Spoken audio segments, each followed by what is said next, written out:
All right, so now I'm going to go over Chapter 16. And what Chapter 16 is it assumes you have little to no experience or knowledge of CSS, cascading style sheets. So if you're in the 157 class, either with me or with Jim, you've already gone through some CSS. All right?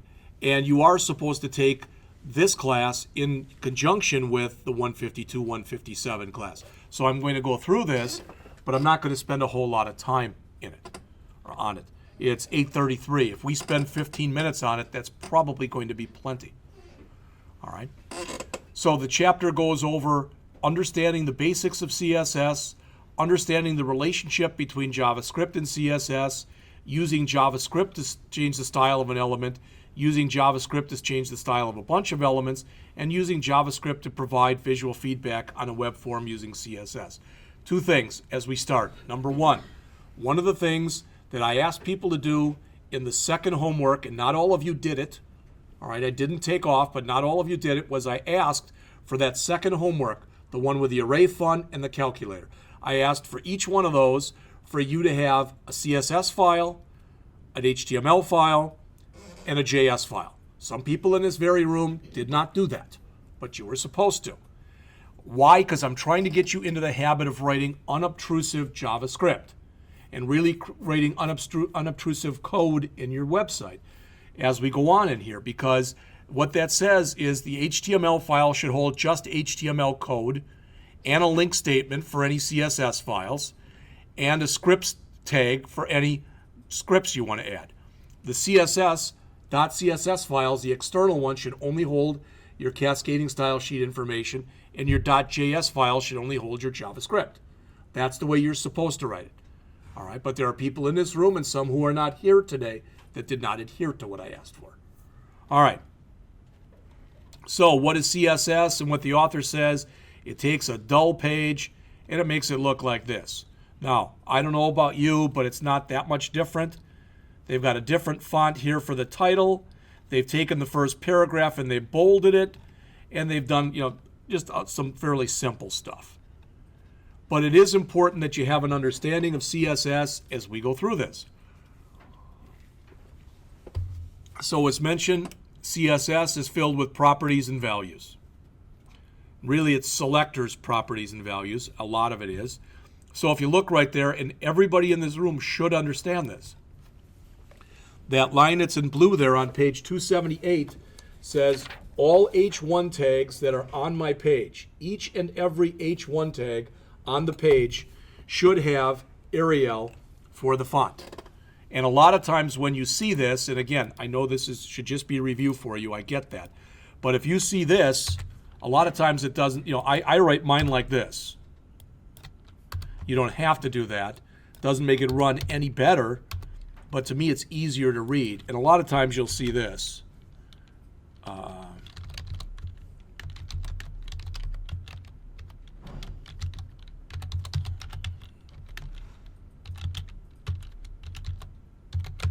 Cut down the size of that font.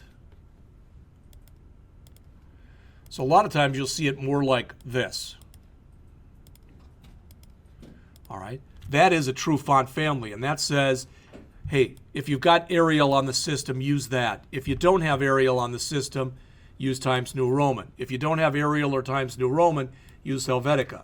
If you don't have Arial or Times New Roman or Helvetica, use sans serif, which basically every system has. Why is this in quotes? Because there's spaces. All right. It's totally case insensitive. Quite often you'll see it done just like this, where the first letter is highlighted, but as you can see there, it doesn't have to. All right, it'll work whether it is in uppercase or not in uppercase. That is a true font family. All right. I guess you could say that's a family too, but it's a family of one, and I wouldn't disagree with that. All right, but what that says is use Arial no matter what. But what if you don't have that? All right, so you normally don't see it like that, and he talks about that a little bit in here also. All right, remember that if you do this,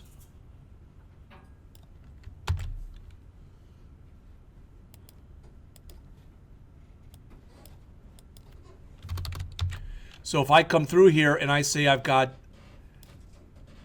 class equal bold paragraphs, something like that. All right.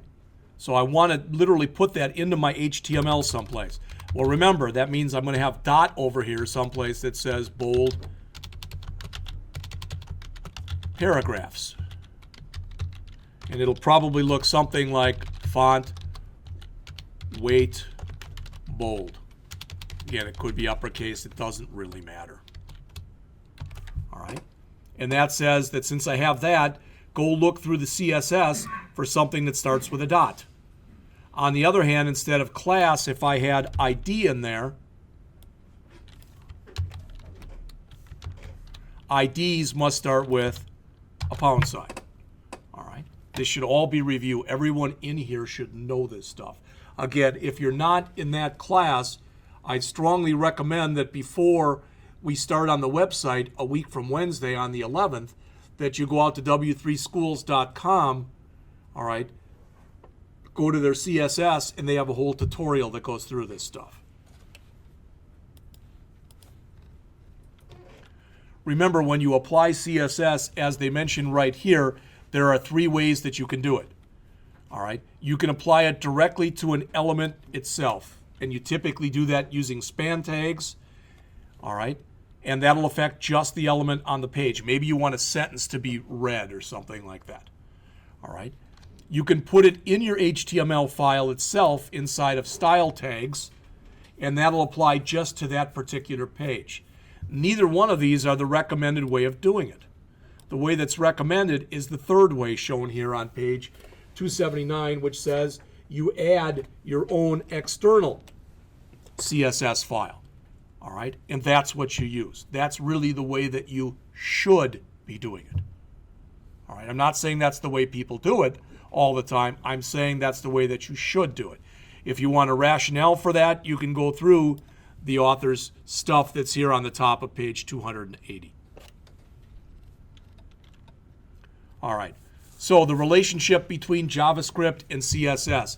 It's not only the relationship between JavaScript and CSS, but remember, jQuery is a JavaScript library, so it's also the relationship between jQuery and CSS.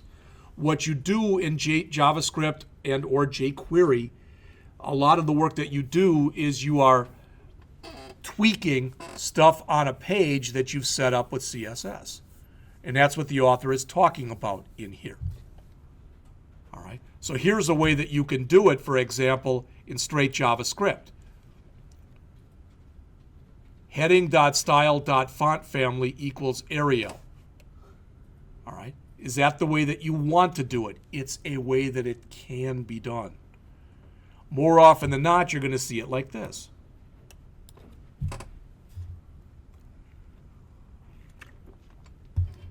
And again, so there's nothing wrong with that. So if I copy that, bring that back into what I've been showing you on here, let's just get rid of these. Okay, there's nothing wrong with that right there. All right. If I've set it up so my H1s are like this, so they're already set up with Arial, I don't have to do any of that. So all that stuff that you see right there, adding the font family of Arial, can be replaced by just saying $H1. I think it would probably have to be in single quotes, but I don't remember. All right. So what that is doing right there is it's doing everything that you're doing here.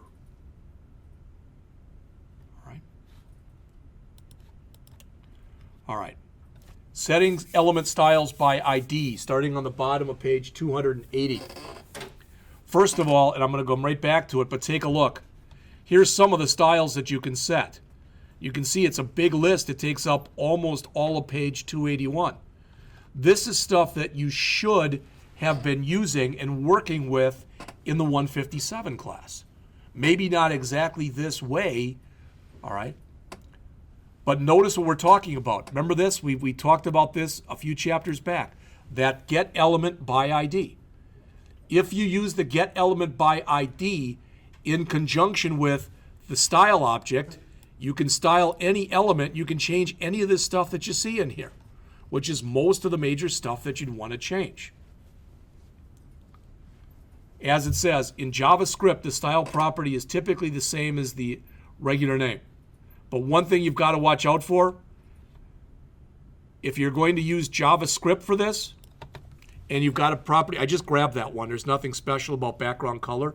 But with JavaScript, if you're going to use it, you don't say background color like this. You use background color like this. Why do you think you don't put it in like this? Anybody want to take a wild guess? I know it's Monday. Yes. The second word is in capital. Well, that's okay. There's a guess, but it's not a bad guess. Yes. Dash is a function. The dash is subtraction in JavaScript. So it looks for a variable name called background, and it attempts to subtract from it another variable name called color. That's literally how JavaScript reads that. Background minus color. So if you put it in like this, you don't have that problem. So this is how you refer to those properties using CSS, but if you're going to use the style element with the get element by ID, you have to put them in like this. Okay? As it says, one on the bottom of 281 and going on to the next page, one common use of JavaScript is to validate form entries.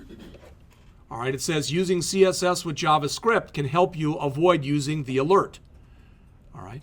Now, they don't show it in here, but one thing we could do if we wanted to is as you're going and filling up a form, let's just say that I have the background color of every single field on a form yellow. Everybody cool with that? You understand what I'm saying? So let's say you got first name, last, middle initial, last name, address, city, state, zip, about 10 fields. The background on each one of them is yellow. As you start to fill in the field, if you filled it in correctly, it turns green. If you've filled it in incorrectly, it turns red. And if you haven't filled it in yet, it's still yellow. So you could use JavaScript to do that as a visual cue for people. All right? What's the problem with that? Well, we've got 10% of the U.S. population is colorblind. All right? Including my brother. Took him 6 tries to get into the Navy because he's got flat feet and he's colorblind. They didn't want to let him in for those 2 reasons. He finally convinced them. All right? But the point is, you see the potential problems with this. All right? So it says the page should look like this. So what are they doing in there? Well, after they come in, notice they're changing, and I guess this must be where the guy's from. He says if you put in Stevens Point for your city, you're going to set up all this different stuff for it. And if it's not Stevens Point, you're just going to return true. So what are we doing if it's Stevens Point? Or I'm sorry, if it's not Stevens Point.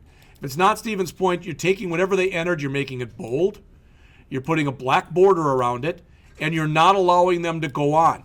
Prevent default means do not allow the normal action that would happen to happen. All right? And return false is showing there's a problem. But if you did put in Stevens Point, return true and go on. All right? And you could, and you might say, well, that, how would you use that? What if, have you ever seen this where you go to a form and you've got a drop-down list of states, and the first state that's in there isn't a state, it says, please enter a state or something like that? Why do they put that in there? Why don't they just start with all the states? Because if they did do it that way, anywhere between 10 and 30% of people, no matter what their state was, it would be Alabama, because that's the first one that's in there. All right? And people a lot of times are lazy, and in fact, makes you sad or mad, sorry, but they are. They like to get around things the easiest way possible. And by changing it from please enter a state, you can check for that. If it says please enter a state, they haven't filled in a state yet. You have no way of knowing if they meant to type in Alabama, or choose Alabama, but they choose Arkansas. You have no way of knowing whether or not that's true or that's correct.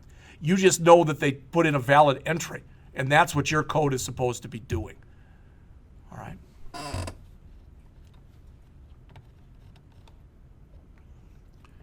It says here, the problem with an approach like the one that we just looked at here, that's on page 283, is it says is that the CSS styling for the element is now set within the JavaScript code. All right, if you separate them, it's going to be easier to maintain it, and the system, it actually should run faster. What he's getting to is if you write obtrusive code where you jumble together your CSS, your HTML, and your JavaScript, not if, but when you have problems, it's harder to figure out where the problem is. All right? I mean, imagine that everything that's, you lift up the hood of your car, and everything hooked, connected to your car, everything. It's all in the engine. Now you lift it up and there's a problem. Well, you know it's in the engine, right? That's the good news. What's the bad news? Boy, it could be one of 100 different things. So it's segregated out. You've got your belts and you've got your oil and everything else. All right, we're talking about doing the same kind of thing here. All right, the author says then on the top of page 284, although setting an element's style by ID is a common approach, you might find it necessary to set properties on all elements of a particular type. All right. So I want all my paragraphs or that paragraph to look like that. Okay. But I can come through here and I can say in this code that you see in blue here on the top of page 285, what the author is saying is, okay, what I want you to do is to cycle through each paragraph on the page and set the font family to each paragraph, for each paragraph on the page to Arial. And I'm doing that in code. And you might say, well, why didn't you just set a P tag or a body tag? That's another way you could do it. But what he's showing here is it's also possible to do this and do it entirely in JavaScript. Would I recommend that? No, but you could. So in here, in the example that's shown here on the bottom of page 285, what the author says is, I've got one bit of CSS that I put in to make the first paragraph bold, but I want every paragraph that's in there to be Arial, and it is.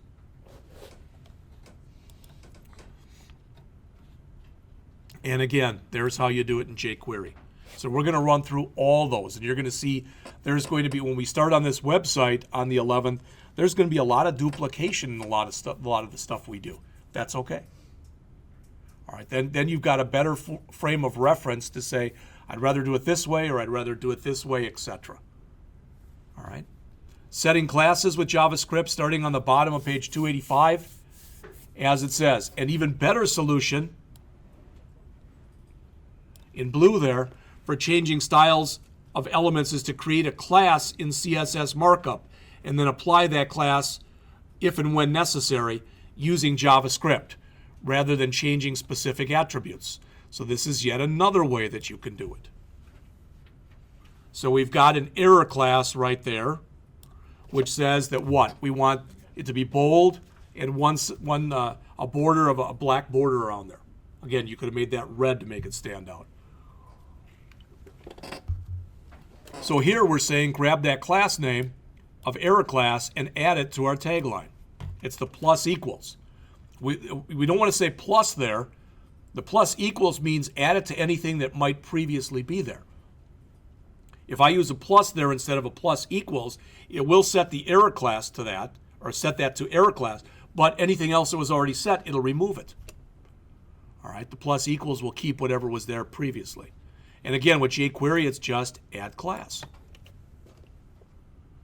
You can also use JavaScript to remove classes, and there's a replace method. And again, much simpler in jQuery to just use remove class. That's why that once people typically learn how to use jQuery, they like it better. And they like it better because the stuff that's in there, by and large, makes sense. All right. Finally, the last thing that's discussed here, starting on the middle of page 287, retrieving element styles with JavaScript. All right, it says for most browsers, i.e. 9 and later, you can retrieve styles using the get computed style. There is absolutely nothing wrong with what the author shows here. But to me, all right, it's the old idea that if I've got a real small little piece of wood, all right, and probably I could break it in half myself. I want to cut it in half. But if I break it in half myself by doing, just cracking it in half, it might not be even. But if I've got a real small little saw, I can just saw it, and with a few different things with my saw, I can cut it in half. Well, if I have a really huge power saw, I could use that too. But sometimes when you're working with this stuff, the key is using the right tool at the right time. Doing some of the stuff that he explained in this chapter, although there's nothing wrong with it, is a little bit of overkill, because using JavaScript to basically add or remove regular JavaScript, as he's shown in this chapter, your CSS, is typically, it's a lot harder than it has to be. There are ways of doing it that are much simpler than the way he showed it. All right? And that's it for that chapter. So on Wednesday, 2 days from now, we're going to go over chapter 17. If you want a preview of what I'm going to go over, you can go out to jQueryui.com, and we're going to talk about some of the stuff that's out there. There won't be time enough to go over all these, but we'll go over some of the examples that are out there. All right? Questions? Then after the break, I'm going to go over that calculator problem. All right, again, if you didn't hear this, if you came in late or whatever, I did go and grade yesterday. So everything should be graded up to date as of about 8 o'clock last night. So if you turn anything in after that, it may or may not be graded. All right, so let's take a break. I'll start back up again at 10 after 9.